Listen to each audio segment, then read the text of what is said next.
Guys, তোমরা সবাই কেমন আছো? আশা করি ভালো আছো।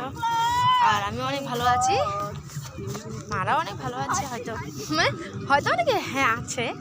আর আমি এসেছি আজকে 25 ডিসেম্বর পিকনিক খেতে। পিকনিকে এসেছি, পিকনিক খেতে মানে স্কুল থেকে সবাইকে নিয়ে এসেছে, আর সেই জন্য আমিও এসেছি। আর এই যে এটা হলো আমার সব থেকে স্কুলের বেস্ট ফ্রেন্ড। মাসটা খোল, একটু দেখা মুখটা। আরে দেখা না, কিছু হবে না, এরকম করছিস, দেখা না। এই যে দেখো, তো আমাদের আর মানে খাওয়া দাওয়া করে চলে যাবো। মানে খাওয়া দাওয়াটা একটা ভিডিও বানা না বানাচ্ছি, একটু দাঁড়া।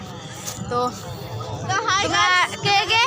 তোমরা কে কে এই 25 ডিসেম্বরে পিকনিক খেতে গিয়েছো? কোথায় গিয়েছো?